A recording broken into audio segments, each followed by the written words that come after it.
लगातार 20 वर्षों से आपकी सेवा में श्री बीकानेर मिष्ठान भंडार। हमारा पता है गौर मूर्ति 3 बत्ती सागर मध्य प्रदेश। हमारे यहाँ सभी प्रकार की मिठाइयाँ मिलती हैं। प्रोप्राइटर गुमान सिंह राजपुरोहित। मुस्लिम महिलाओं का अधिकार सुरक्षित रखने के उद्देश्य से वैसे तो सरकार ने 3 तलाक जैसे मामलों में कड़ा कानून बना रखा है, पर मुस्लिम समाज के अंदर इसको लेकर अभी भी कोई खास जागरूकता नहीं दिख रही। जहां कड़े कानून के बाद भी 3 तलाक जैसे मामले सामने आ रहे हैं और पीड़ित महिलाएं इस मामले में अपने लिए प्रशासन से इंसाफ मांगती नजर आ रही हैं। ऐसा ही एक मामला सागर के कैंट थाना क्षेत्र से सामने आया है, जहाँ सदर निवासी मोहम्मद इकबाल ने बड़े ही अरमानों से अपनी बेटी इमराना का निकाह ललितपुर निवासी राजा राइन से किया था। परिवार की आर्थिक स्थिति को देखते हुए 3 माह पूर्व निकाह सम्मेलन से विवाह करने के बाद अपनी हैसियत के मुताबिक दान दहेज बच्ची को देकर डोली में बिठाकर राजा राइन को उसके जीवन की बागडोर सौंप परिजनों ने इस उम्मीद से रुखस्त किया था कि वह ससुराल में खुशी खुशी जीवन यापन करेगी, पर उनकी उम्मीद का ताना बाना महज कुछ दिनों में ही बिखर गया।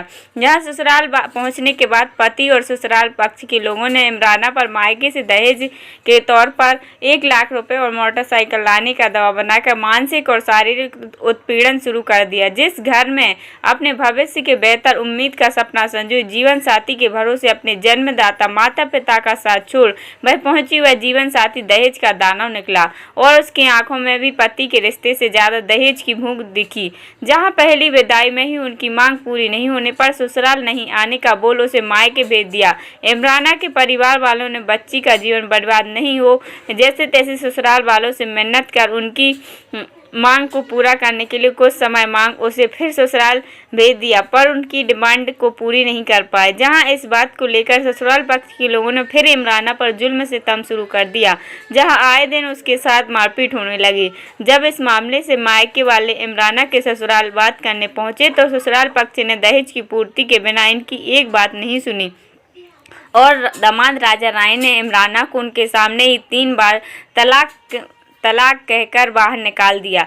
जहां दहेज लोभी के जुल्म शिकार पर ससुराल वालों के खिलाफ कार्रवाई की उम्मीद लिए इन लोगों ने ललितपुर पुलिस से इनकी शिकायत भी की, पर कोई सुनवाई नहीं हुई। जिसके बाद इस मामले में पीड़ित ने सागर एसपी के नाम पर शिकायत पत्र सौंप दहेज लोभी और उस पर जुल्म अत्याचार करने वाले पति सहित ससुराल वालों के खिलाफ सख्त कार्रवाई हुई उनकी गुहार लगाई है। पीड़ित महिला इस मामले में अब राजा से छुटकारा चाहती है, साथ ही समाज के ऐसे दहेज लोभी का कोई शिकार ना हो इसके लिए उनके खिलाफ कार्रवाई की दरकार प्रशासन से रख उनके लिए न्याय मांग रही है। बहरहाल इस मामले में पुलिस को मिली शिकायत पर अब क्या कार्रवाई होती है देखना लाजमी होगा, पर इतना जरूर है कि मुस्लिम समाज अभी भी जागरूकता के अभाव में 3 तलाक की जकड़न में उलझा है, जिससे मुक्ति के लिए अभी भी व्यापक स्तर पर जागरूकता के लिए प्रयास किए जाने की जरूरत है। तब जाकर मुस्लिम महिलाओं को ऐसे मामले में सही मायने में न्याय मिल पाएगा। नाम है आपका? मेरा नाम इकबाल, मोहम्मद इकबाल। क्या समस्या लेके आए थे आप एसपी ऑफिस? हम लड़की के लाने वो टॉर्चर कर रहे हैं। कौन लोग हैं ये? वे हमारे समधी है, वो हमारा दामाद है। किस बात को लेकर टॉर्चर कर रहे हैं? वो क्या है कि उन्होंने पहले डिमांड करी थी पैसे की, 1 लाख रुपए, 1 मोटरसाइकिल की। तो अपने अपन गरीब आदमी, अपनी उतनी व्यवस्था नहीं हो पाई। अपन ने उनसे कहा कि अपन बाद में दे देंगे, लेकिन उन लोगों ने लड़की को टॉर्चर करना स्टार्ट कर दिया। अब इतना टॉर्चर करा जिसका कोई हिसाब नहीं है। अब लड़की वो मजबूर, मतलब उनका लड़की का फ़ोन आया कि ज़रूरत से ज़्यादा हालत ख़राब है, मैसेज करा मतलब मोबाइल पे, तो वक्त गए थे लेके आए कल। तो आपकी बच्ची के साथ क्या घटनाक्रम हुआ है? उसको बहुत मारा पीटा है ज़रूरत से ज़्यादा। तो पैसे लेके तुमने कही नहीं अपने बाप से, पैसों की नहीं कही, मोटरसाइकिल की नहीं कही। तो आपकी बच्ची को मारपीट करके उनने घर से बाहर भगा दिया। उसके बाद वो लड़का कह लगा 3 तलाक करके वो दौड़ लगा के भाग गया। वो कहाँ से आई आप? हम सागरी से। यहाँ एसपी कार्यालय किस बात की शिकायत लेके आई? तलाक के बारे में उन्होंने 3 तलाक बोल कर बाहर निकाल दिया था घर से। किन्होंने? हमारे पति ने। क्या नाम है उनका? राजा। कहाँ शादी हुई थी आपकी? ललितपुर में। अच्छा, किस बात को लेके ये स्थिति बनी, क्यों उन्होंने आपको ये कह दहेज के पीछे कि 1 लाख लाओ और मोटरसाइकिल दिलवा पापा से। अच्छा, दहेज की मांग कर रहे हैं। दहेज के पीछे। कब शादी हुई थी आपकी? 15 जून को। 15 जून 2020। अच्छा, इसी साल? हाँ, इसी साल। तो ये लगातार आपको दहेज के लिए प्रताड़ित कर रहे हैं? हाँ। इसके संबंध में कहीं की शिकायत की आपने पहले? हमने पापा से बोली थी कि मतलब उन्होंने दहेज की है। तो पहली विदा में हम दूसरी आ गए थे घर पे, फिर दूसरी विदा पापा ने उनको समझाया कि मतलब अभी दे देंगे या बाद में कुछ पापा की बात हुई उनसे।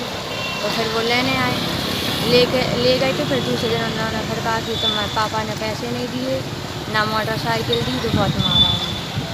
कपड़ा ठूस के मुँह में मारा, कमरे में बंद कर पका रखे थे और वो लटक रखे तो उससे मारा, बेल्ट से मारा, मारपीट भी किया? मारपीट की उन्होंने। मारपीट की घटना की आपने शिकायत दर्ज कराई? वहाँ पे कहाँ कराई थी? ललितपुर में, ललितपुर में कराई। उधर ही मेडिकल चेकअप हुआ, उधर ही सब हुआ। तो उनके खिलाफ कोई कार्रवाई हुई पुलिस के द्वारा? की थी उन्होंने, की है उन्होंने, रिपोर्ट सब दर्ज कर ली है। अब बताएंगे, पापा को बुलाएंगे जब भी वो कभी भी फ़ोन करते, तो कल या आज। इसके बाद से ही उन्होंने आपको 3 तलाक दे दिया? हाँ, 3 तलाक बोल के पहले ही घर से बाहर निकाल दिया। अब आप क्या चाह रही इस मामले में? हमें तलाक चाहिए, उन्होंने बोला। आपको भी चाहिए था? हाँ, ठीक। नहीं तो पता नहीं मार पीट के डाल देते। अभी तो इतना मारा।